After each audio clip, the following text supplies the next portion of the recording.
Halo semuanya, perkenalkan nama saya Najwa Putri Amelia. Pada kesempatan kali ini saya akan membahas topik yang sangat relevan dengan kehidupan kita sehari-hari, yaitu media sosial dan penggunaan bahasa Indonesia. Di era digital seperti sekarang, hampir semua orang memiliki media sosial. Kita bisa berinteraksi, berbagi informasi, mengekspresikan diri, bahkan mencari penghasilan melalui berbagai platform seperti Instagram, TikTok, YouTube, maupun Twitter. Namun, di balik semua kemudahan itu, muncul satu hal penting yang sering kita abaikan, yaitu bagaimana cara kita menggunakan bahasa Indonesia di media sosial. Media sosial merupakan sarana komunikasi modern yang menghubungkan jutaan orang tanpa batas, ruang, waktu, melalui media sosial. Setiap orang dapat menjadi penulis, pembicara, sekaligus penyebar informasi. Namun, kebebasan berkomunikasi ini juga dapat membawa tantangan tersendiri terhadap cara kita berbahasa. Bahasa yang digunakan di media sosial seringkali tidak mengikuti kaidah bahasa Indonesia yang baik dan benar. Kita sering menemukan campuran bahasa, misalnya bahasa Indonesia, Inggris, hingga bahasa daerah dalam satu kalimat. Contohnya, Besti, aku lagi healing nih di Bali, vibes-nya estetik banget. Kalimat seperti ini memang terdengar keren dan akrab di telinga anak muda, tapi lama-lama bisa membuat kita lupa dengan bentuk bahasa Indonesia yang sebenarnya. Media sosial membuat bahasa berkembang dengan sangat cepat. Muncul banyak istilah baru, singkatan, dan bahasa gaul yang viral dari waktu ke waktu.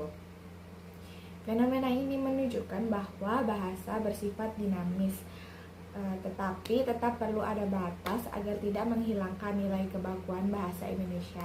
Misalnya, banyak orang yang menyingkat kata seperti ga ataupun yang. Dalam konteks perpesan pribadi mungkin tidak masalah, tetapi jika digunakan dalam konteks publik seperti caption, artikel maupun komentar formal, hal ini bisa menurunkan nilai kesopanan dan kejelasan pesan. Selain itu, penggunaan bahasa kasar, ejekan, maupun ujaran kebencian di media sosial juga menjadi masalah serius. Bahasa yang seharusnya digunakan untuk membangun komunikasi justru sering disalahgunakan untuk menjatuhkan orang lain. Padahal, bahasa mencerminkan kepribadian kita, cara kita bicara, dan menulis menunjukkan karakter serta tingkat pendidikan seseorang. Pentingnya menjaga penggunaan bahasa Indonesia sebagai generasi muda, kita memiliki tanggung jawab untuk menjaga kelestarian bahasa Indonesia. Bahasa adalah identitas bangsa. Melalui bahasa, kita dapat dikenal dan dihargai oleh bangsa lain. Jika kita tidak menggunakan bahasa Indonesia dengan baik, maka lambat laun nilai dan jati diri bangsa akan memudar. Menjaga bahasa Indonesia bukan berarti kita tidak boleh menggunakan bahasa asing ataupun bahasa gaul. Kita tetap bisa menyesuaikan bahasa dengan konteksnya. Misalnya, dalam percakapan santai saja menggunakan bahasa campuran. Tetapi dalam konteks akademik, formal, maupun publik sebaiknya menggunakan bahasa Indonesia yang baik, sopan, serta komunikatif. Dengan demikian, kita bisa tetap modern tanpa meninggalkan akar budaya dan identitas kebangsaan kita. Ada beberapa hal yang bisa kita lakukan untuk menjaga bahasa Indonesia di media sosial. Yang pertama, kita membiasakan menulis dengan ejaan yang benar.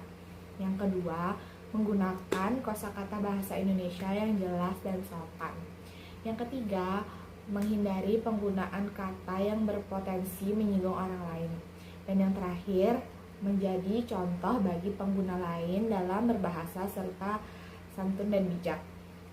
Kita bisa tetap kreatif, lucu, dan menarik di media sosial tanpa harus meninggalkan nilai kebahasaan.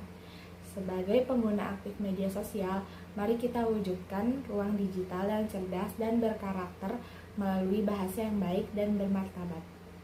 Sebagai penutup, mari kita renungkan bahwa media sosial bukan hanya tempat berbagi informasi, tetapi juga wadah untuk membangun citra diri dan bangsa. Gunakanlah bahasa Indonesia dengan baik agar kita bisa menunjukkan bahwa generasi muda Indonesia adalah generasi yang cerdas, sopan, dan bangga terhadap bahasa sendiri. Terima kasih telah menyimak. Semoga pembahasan ini bermanfaat dan dapat menumbuhkan kesadaran kita semua untuk lebih bijak dalam menggunakan bahasa Indonesia di media sosial. Terima kasih.